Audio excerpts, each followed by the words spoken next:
상상 속에서만 가능했던 일들이 현실이 되어 우리 앞에 펼쳐지고 있습니다. 일상에 지친 밤이면 누구나 한 번쯤 그려봤던 일. 사람이 직접 운전대를 잡지 않아도 안전하고 똑똑하게 목적지를 찾아 달리는 차가 등장한 것인데요. They can make sophisticated decisions in a way that's almost as good and in some cases better than a human-based driver. 인간의 능력을 훌쩍 뛰어넘는 모빌리티도 나타났습니다. 복잡한 도심을 벗어나 하늘길을 개척한 자동차. 언제 어디서건 타고 내릴 수도 있습니다. 그야말로 도심 교통수단의 패러다임을 바꿀 차세대 기술. 도심 항공 모빌리티 UAM이 우리 곁에 성큼 다가온 것이죠. Future mobility will change our lives and the way our cities work, our cities and regions work. 스스로 움직이고 하늘을 날며 그동안의 일상을 송두리째 바꿔놓을 최첨단 기술의 모빌리티 세상. 하지만 여기서 끝이 아닙니다. 150년 자동차 역사 속에서 당당히 자리를 차지해왔던 내연기관차가 드디어 세대 교체를 예고하고 있는데요. 우리는 과연 시끄러운 소음과 숨막히는 매연에서 벗어날 수 있을까요? 친환경이면서 편리한 자동차를 지금 만들고 또 우리가 타고 다니는 것을 좀 예상하셔도 좋겠습니다. 빠르고 편리하면서도 우리가 사는 환경까지 지켜주는 고마운 모빌리티. 인류의 미래를 바꿔줄 친환경 모빌리티가 지금 우리 곁으로 달려오고 있습니다.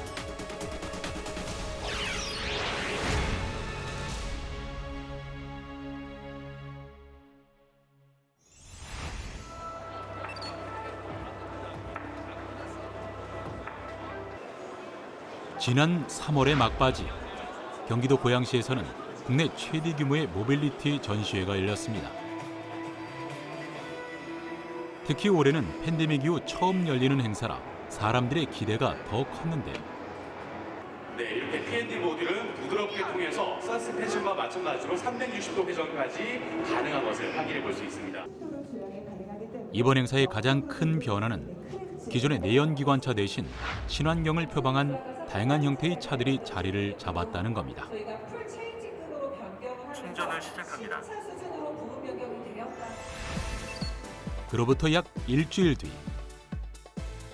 중국 상하이에서도 대규모 모터쇼가 열렸습니다. 상하이 모터쇼 역시 코로나19 이후 처음 열린 행사라 사람들의 관심이 높았는데요.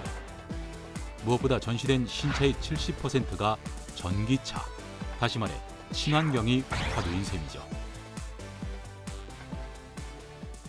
친환경 자체는 탄소 중립에 있어서 가장 중요한 역할을 하기 때문에 그렇습니다. 전체 이 탄소 배출 중에서 약 25%가 모빌리티 쪽이에요. 따라서 자동차에 대한 규제가 없어서는 탄소 중립은 불가능하기 때문에 지구의 어떤 생존과도 직결된 부분 중에서 모빌리티에 대한 제어가 가장 중요하다는 겁니다. 자동차 업계에서 선택이 아닌 필수가 돼버린 친환경 바람. 특히 중국은 요즘 전기차의 모든 역량을 집중시키고 있습니다. 好，那感谢老师的提问。那我这边简单的跟您介绍一下，像您看到这个呢，就是我们 B 级轿跑 P7 的一个底盘。那像该底盘呢是一体式冲压钢铝混合，具有非常强的一个耐撞性。如果说我们的车辆在发生碰撞， 중국 내 전기차 업체가 기술력에 집중하며 신차 개발에 박차를 가하는 동안 중국 정부는 전기차를 위한 인프라 구축에 적극 나서고 있다는데요. 덕분에 중국의 전기차 성장세는 가히 폭발적이라 할 수 있습니다. 其实咱们国家中国的电动车发展的迅猛程度，无疑是这个全世界最迅猛的。那为什么会这么迅猛？咱们可以从这个来找它为什么很多地方它有它的什么土壤。第一个土壤就是用户群体。中国有个庞大的这个电动车的用户群体。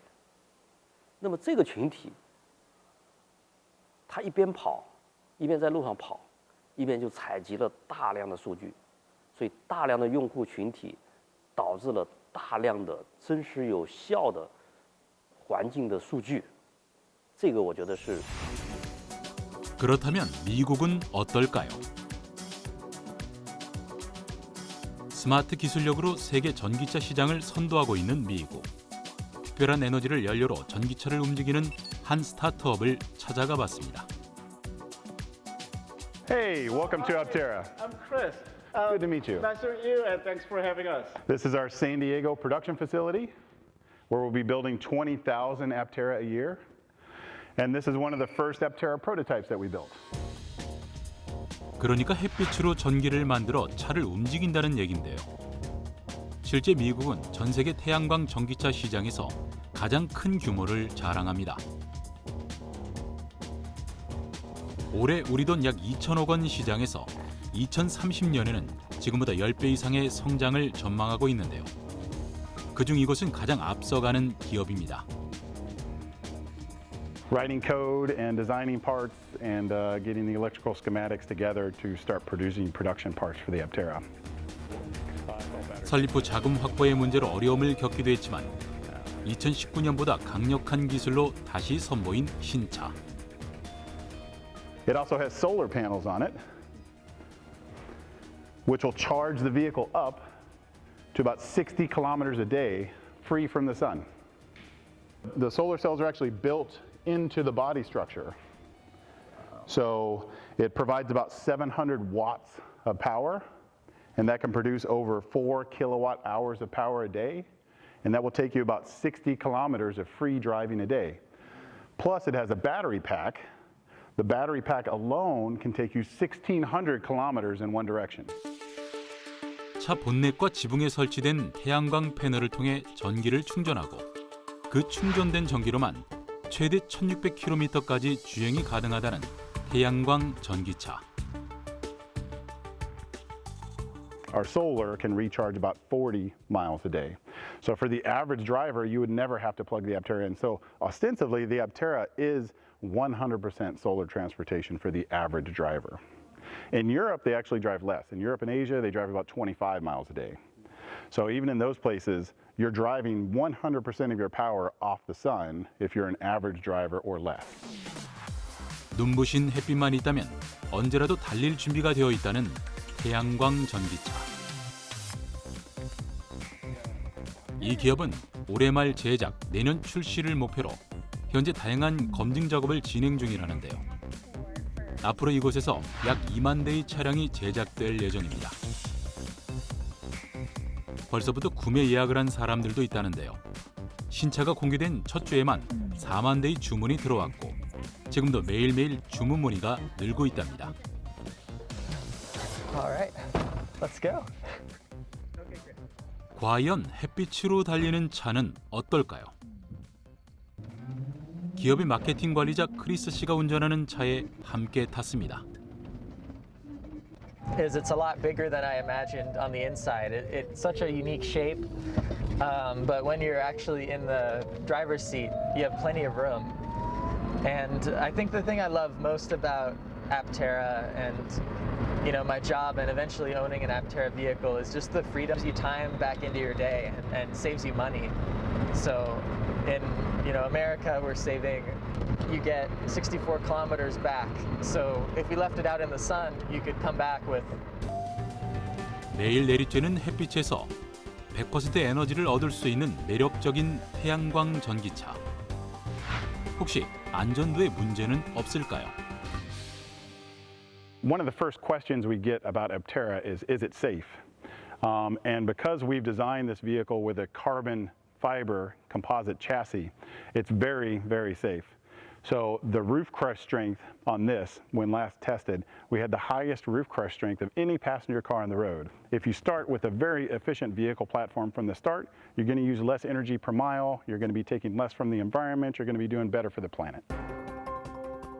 그렇다면 이곳에서 제작하는 태양광 전기차의 특징을 좀 더 살펴볼까요?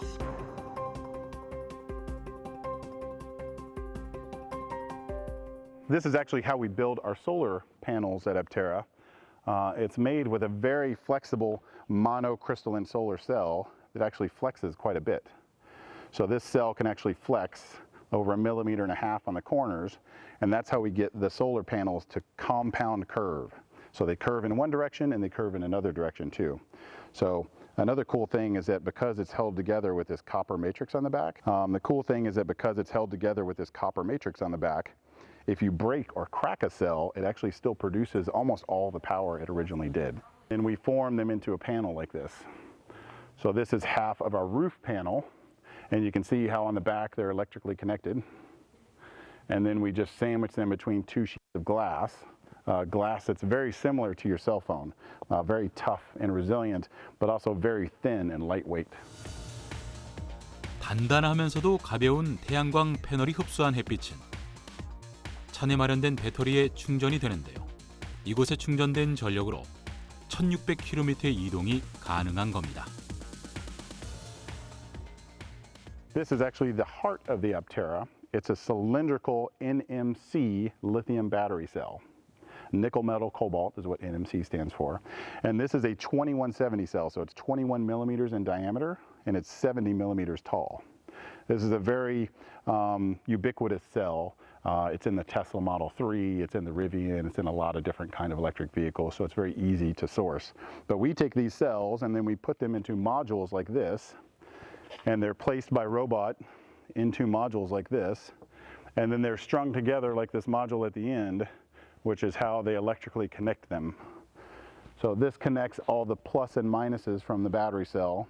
The plus is in the center of the cell and the minus is on the cap of the cell. And all these are electrically connected in about a 60-volt module. And it takes 6 of these modules to make a whole battery pack.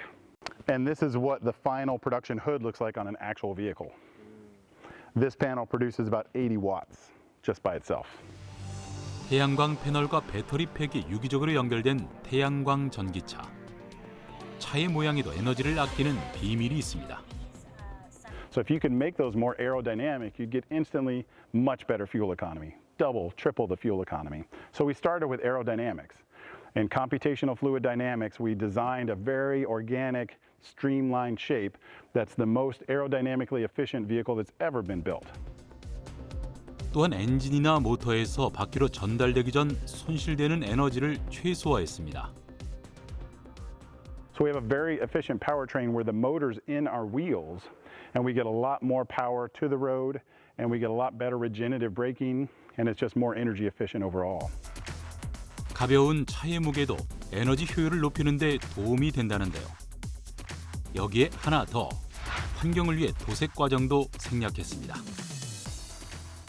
So we didn't want any of those environmental emissions. We didn't want any of that environmental impact.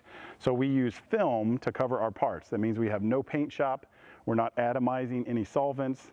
It's good for the environment. It looks very good on our vehicles. And it lasts 10 to 20 years. But if you have to replace it, it's very inexpensive to replace. 우리 역시 친환경 자동차에 대한 관심이 높죠. 전기차가 급성장을 하고 있는 가운데 국내 한 완성차 업체에서도 태양광 전기차에 도전 중입니다. 이 차는 솔라 루프가 장착된 자동차입니다.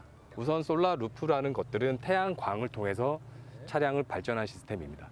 연비 개선을 위해서 다양한 종류의 태양전지를 적용하고 있고요. 그중에서 루프뿐만 아니라 유리창에 적용할 수 있는 투명 태양전지도 개발을 진행하고 있습니다. 아직 100% 태양광으로만 움직일 순 없지만 업체에서 개발한 솔라 루프를 장착하면 에너지의 일부분을 태양으로부터 얻을 수 있어 연비 개선에 도움이 됩니다. 보시게 되면 솔라 루프가 장착된 게 보이실 겁니다. 이 솔라 루프가 자체가 지금 태양광에 따라서 얼마 정도가 차징이 될 수 있는지. 에너지를 만들어내는 것만큼 에너지의 낭비를 막는 일도 중요한데요.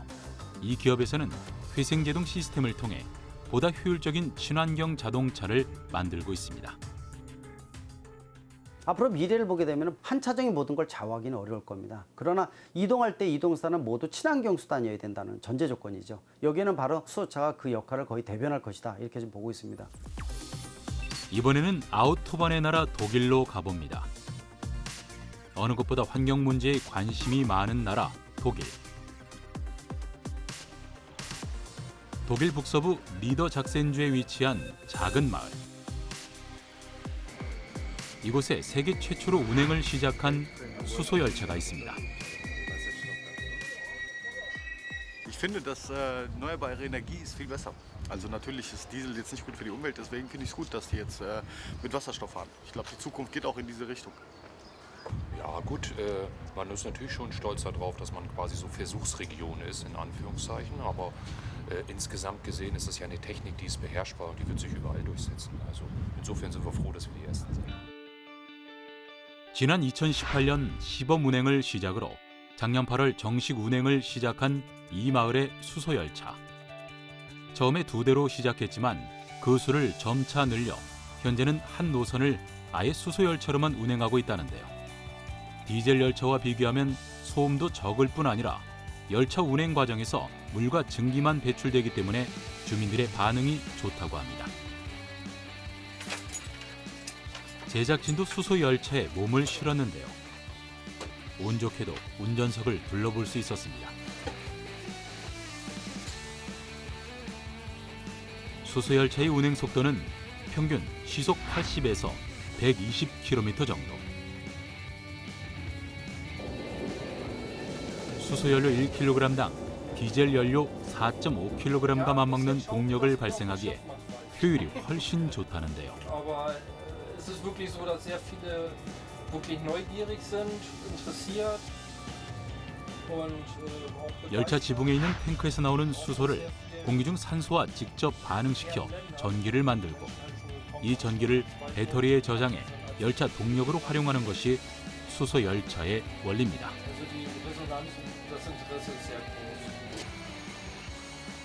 수소 열차는 일반 교통량으로 하루에 약 800km를 이동할 수 있습니다. 독일 정부는 수소 열차를 점차 확대할 계획을 갖고 있다는데요. 그 계획의 일환으로 수소 열차가 운행 중인 마을 외곽에 수소 충전소도 마련했습니다. 보통 기관사들은 열차 운행을 마친 밤 시간에 충전소를 찾아 다음 운행을 준비합니다. Wir können hier so ein Touchdisplay und dann haben wir Zapfsäule A, Zapfsäule B. Okay. Und dann können wir hier auf A zum Beispiel drücken, weil die Seite zuerst tanken wollen. So, und dann sehen wir hier auch die Zapfsäule und sowas und dann können sie sich hier anmelden. Und dann nachher hat jeder eine Karte. Damit kann er hier vorhalten vor dem Scanner. Also jetzt, was ich gehört, 20. Nee, 20. 1000. 1000 Kilometer. Ja. Circa 1000 Kilometer kann der Zug damit fahren. Aber es ist natürlich auch die Frage, auf was das berechnet wurde. Ne? Wenn jetzt, ich denke mal, wenn die Klimaanlage noch laufen muss oder sowas oder Heizung im Winter zum Beispiel, dann kommen natürlich da wieder andere Faktoren rein, wo das dann wieder schwankt, sag ich mal so. 소음과 배기가스를 방출하지 않아 가장 친환경적인 에너지라 불리는 수소. 특히 수소는 톤 단위의 트럭이나 중장비처럼 무겁고 장거리를 이동하는 모빌리티에 적합한 연료로 꼽힙니다. 전기차는 결국은 배터리에다가 전기 에너지 넣는 거기 때문에 이 우리가 말하는 건설 기계 쪽 같은데 배터리 용량이 굉장히 커야 돼요. 그럼 배보다 배꼽이 더 크죠. 이럴 때면은 연료전지 스택을 넣어서 에너지원을 풍부히 만들어낼 수 있는 수소 연료전지 시스템이 훨씬 더 효율적이고 대용량에 가장 적합하다고 볼 수가 있습니다. 수소 에너지의 장점은 또 있습니다. 수소는 작은 부피에 많은 에너지를 저장할 수 있어 충전이 빠르고 긴 주행 거리가 가능합니다. 수소차의 연료비는 킬로미터당 74원. 전기에 비해서는 조금 비싸지만 화석연료와 비교하면 경제적입니다. 또 수소는 공기 중에 산소를 받아들여 깨끗한 산소로 정화시키는 효과도 있습니다. 이런 장점 때문에 우리나라도 수소 에너지 활용에 노력을 기울이고 있는데요. 독일에 이어 우리나라 역시 지난해 말 수소 전기 열차 개발에 성공을 거뒀습니다. 간선형 열차 형태로 제작된 수소 열차에는 총 132명이 탑승할 수 있습니다. 기존 차량의 컨셉에 수소 연료전지 그리고 수소 저장 탱크, 배터리 등을 추가로 집어넣은 것이기 때문에요. 상용화 바로 전 단계까지 구현을 했다라고 보시면 됩니다. 그래서 신뢰성 단계를 거치게 되면은 바로 상용화할 수 있는 수준의 기술까지는 개발이 완료되었습니다. 상용화를 목전에 두고 있는 수소 열차는 열차의 지붕에 있는 수소 탱크와 연료 전지에서 전기를 만들고 만들어진 전기가 모터에 공급이 되는 원리인데요. 국내 수소 열차는 실증 실험을 통해 시속 110km 이상, 주행거리 600km 이상을 달성했습니다. 지금 현재는 이제 철도 같은 경우는 자동차와 좀 다르게 자기 인증 제도가 아니라 국가가 관리하는 강제 인증 제도를 사용을 합니다. 그렇기 때문에 국가 주도의 일종의 실증 사업 같은 것들을 거쳐서 실용화를 예상을 하고 있고요. 현재 내년부터 진행할 수 있는 과제를 예산 요구를 해서 진행을 하고 있기 때문에 그 과제가 예상대로 진행이 된다면 약 3년 정도 뒤에부터 실용화가 가능하다고 보고 있습니다. 오송 철도 종합 시험 선로에는 철도 차량용 수소 충전소도 구축을 했는데요. 국가 주도의 3년간의 실증 사업을 거친 뒤에는 노후된 디젤 열차를 점차 수소 열차로 대체할 계획이라고 합니다. 우리나라에도 수소 열차 시대가 성큼 다가온 것이죠.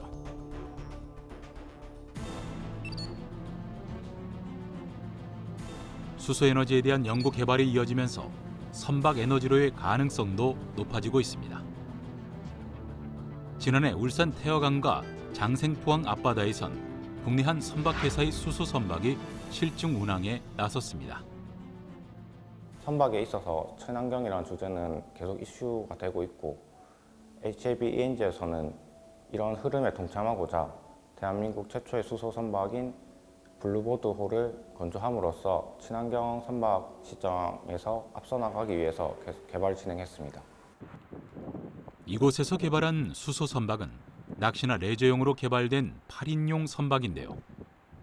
순수 수소연료 전지로만 6시간 운항이 가능하고 보조 배터리 혼용 시에는 8시간 동안의 운항이 가능합니다. 수소로만 이제 가기에는 출력량이 너무 적고 그래서 기존에 이제 축적할 수 있는 배터리가 있어야 이제 연료 전지가 전기를 사용 안 할 때는 배터리에 축적을 해놨다가 사용할 수 있게 하이브리드 형식으로. 수소 선박의 원리도 수소 열차와 비슷합니다.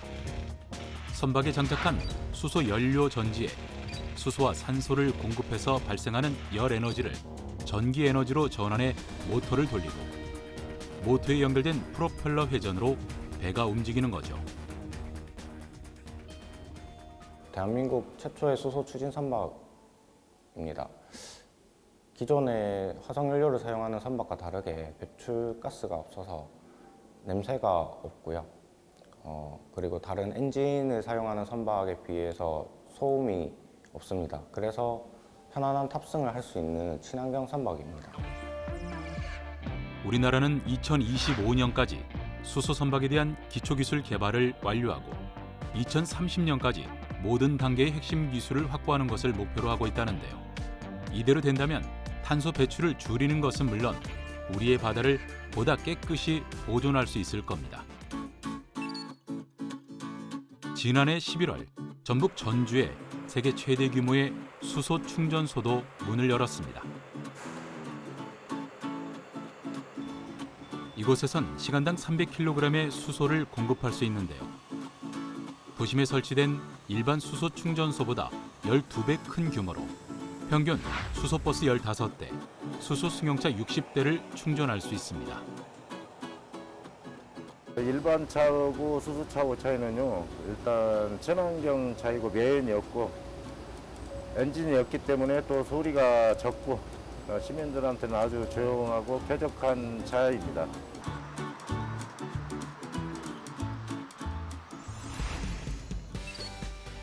수소에너지의 무한 가능성 때문에 전 세계는 물론 국내에서도 활발한 연구가 진행 중입니다. 이곳에서는 보다 적은 비용으로 보다 깨끗한 수소를 만드는 방법을 찾고 있는데요.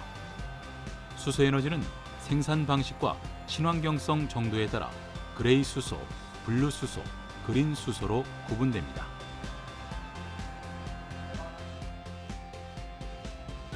그레이 수소와 블루 수소는 화석 연료로부터 수소를 생산하는 것으로 그 과정에서 어쩔 수 없이 이산화탄소가 배출되는데요. 탄소 배출 없는 그린 수소를 생산하기 위해서는 재생에너지를 통해 얻은 전기에너지를 물에 가해 수소와 산소를 생산해야 합니다. 이 과정을 수전의 방식이라 부르는데요. 이렇게 생산된 그린 수소를 궁극의 친환경 수소라 말합니다. 물이라는 거는 우리가 분자로 한번 생각을 해보면은 소위 H2O 이렇게 수소랑 산소의 원자로 이루어진 분자로 이제 이루어진 게 물이죠. 이 물이 가지고 있는 그 수소와 산소의 결합을 끊어야 우리가 수소를 만들어낼 수가 있는 거죠. 그 반응물로 다른 건 이제 산소가 나오기 때문에 우리가 탄소 배출이 없는, 그래서 그린 수소 생산 기술이라고 얘기하는 거죠.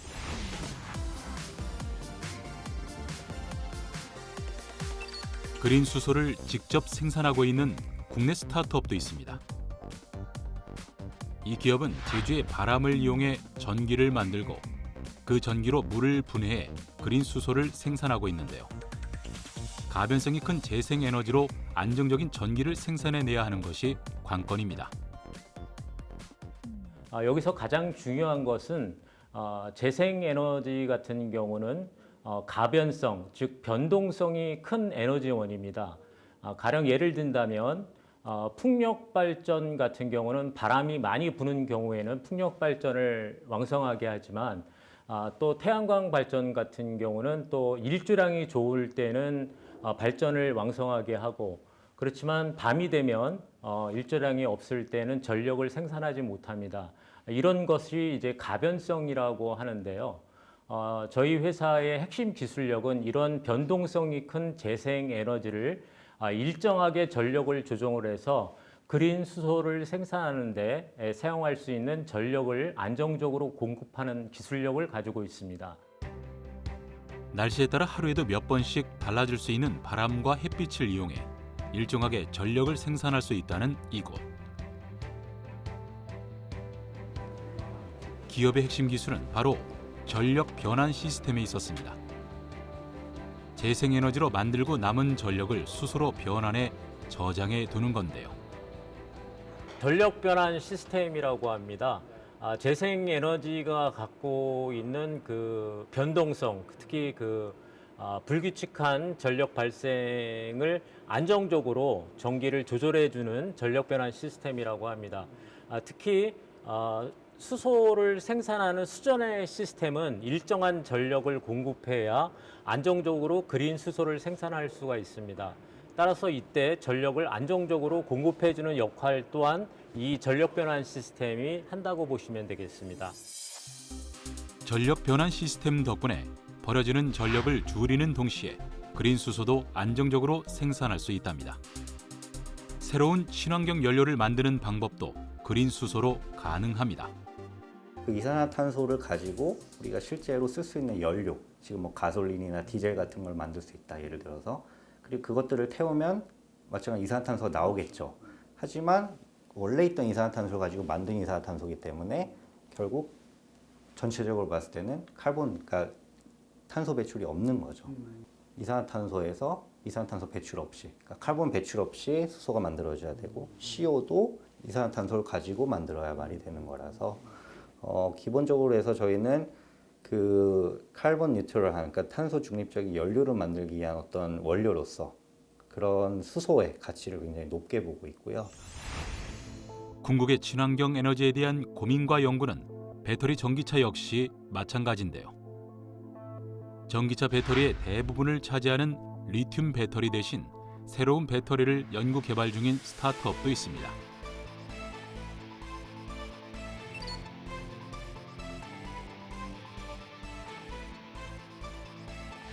야자수 껍질을 태워 만든 활성탄으로 배터리를 만드는 이곳. 화재에도 강할 뿐 아니라 가격 면에서도 경쟁력이 있다는데요. 일본과 호주에서 협업 제안을 받을 만큼 기술력을 인정받았습니다. 친환경 모빌리티에 일조하고 있는 스타트업은 또 있습니다. 현재 전국 지자체에서 사용 중인 전기 청소차는 거의 국내 스타트업의 작품인데요.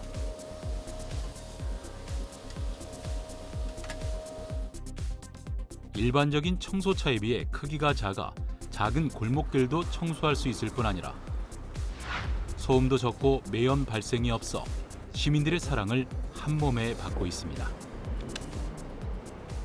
6시간 정도 충전을 하게 되면 한 100% 충전이 됩니다. 그러면은 한 8시간 작업을 하기 위해서 8시간 정도 대략 일을 하고 있습니다. 인프라라든지 시스템이라든지 이 환경 오염에 대한 것들도 지금 생각을 해야 되고 또 보행자나 일반 시민들의 건강까지 고려를 해줘야 되기 때문에 숙제가 복합적으로 해결 과제가 많아지고 있다는 거.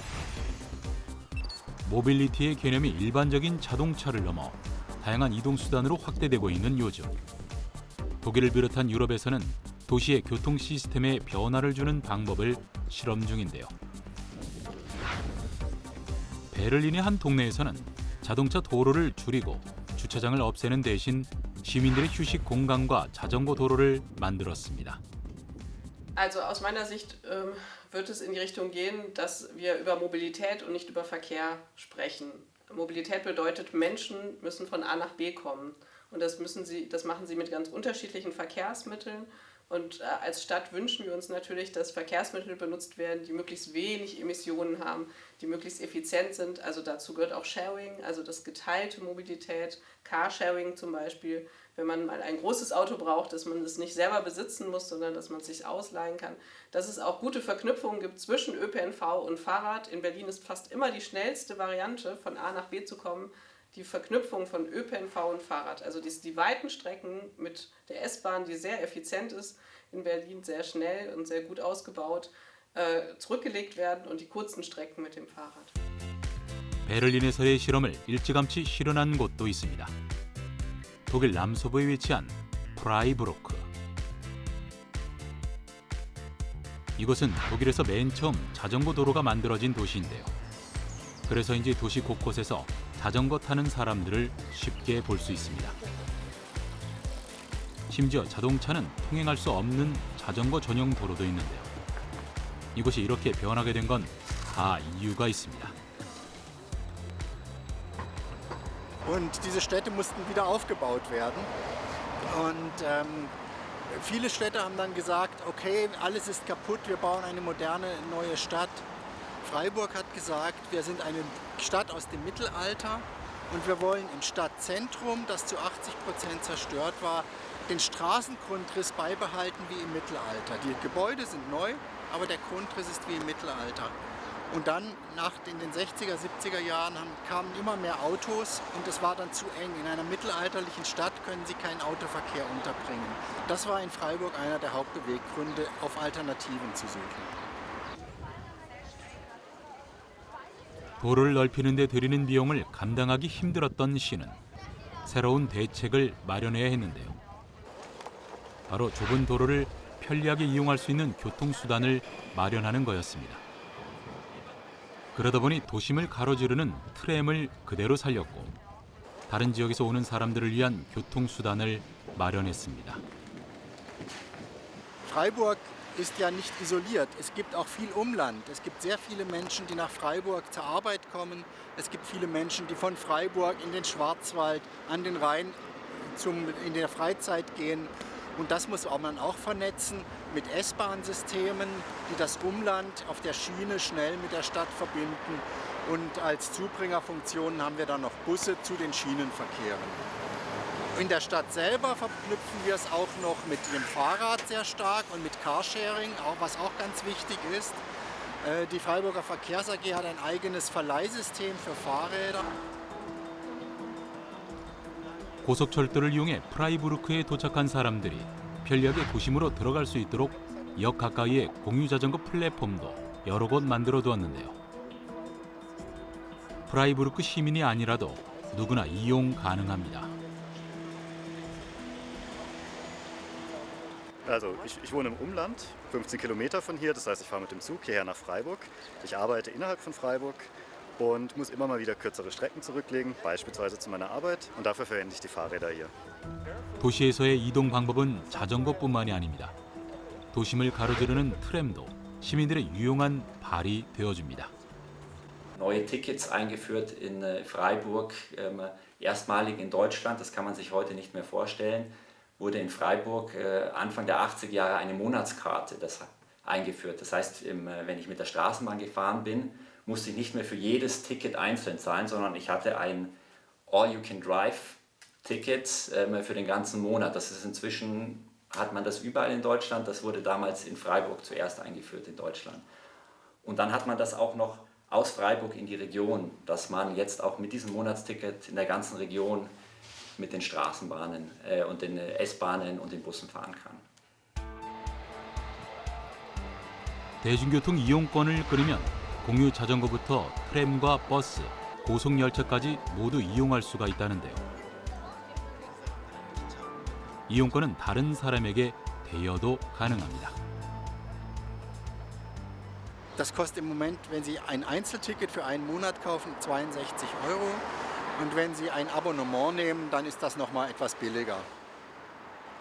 편리한 대중교통 덕분에 이용하는 사람도 많습니다.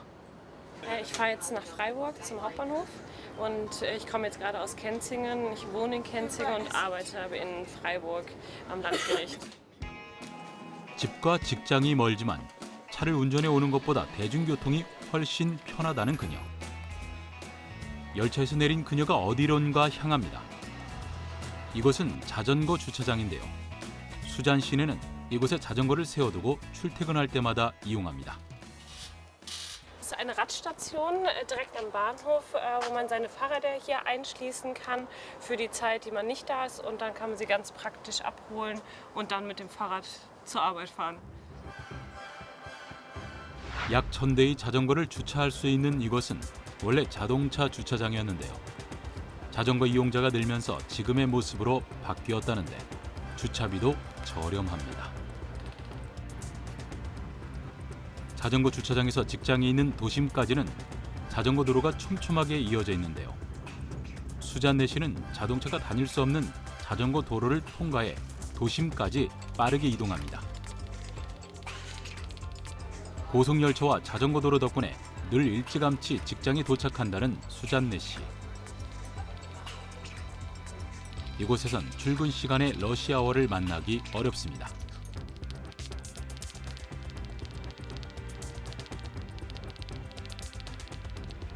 프라이부르크에서는 자전거가 가장 빠른 이동수단입니다. So, sind Sie dann hier angekommen? Genau, das ist hier das Landgericht bzw. Oberlandesgericht Freiburg und das ist meine Arbeit, wo ich jeden Tag herkomme. Der Gemeinderat hat jetzt vor kurzem beschlossen, dass wir bis 2035 klimaneutral sein wollen als Stadt Freiburg. Und wie überall in deutschlandweit, europaweit, freiburgweit, das große Problemfeld ist der Verkehrssektor, dass man im Verkehrssektor die Emissionen runterbekommt. Man hat große Fortschritte in anderen Bereichen gemacht, in der Industrie, in der Dämmung, der besseren Dämmung der Gebäude, aber gerade im Verkehrssektor gehen die Emissionen noch nicht so weit runter, wie wir es bräuchten. Und da wurde jetzt der Klimamobilitätsplan entwickelt, der versucht in Freiburg bis 2030 die Emissionen zu reduzieren, um erstmal 40%. Das klingt. 프라이부르크의 성공 사례는 독일의 다른 도시들에게도 영감을 주었는데요.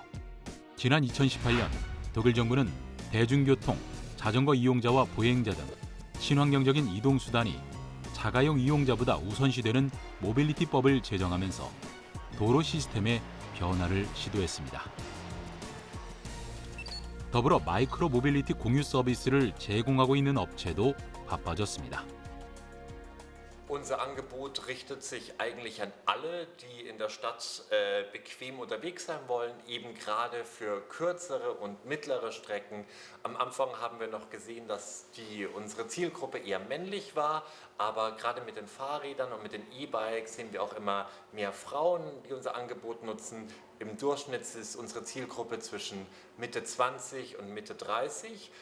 Im Prinzip ist es geteilte Mikromobilität, richtet sich an alle, die spontan unterwegs sein wollen, gerade auch in Verbindung mit dem öffentlichen Nahverkehr.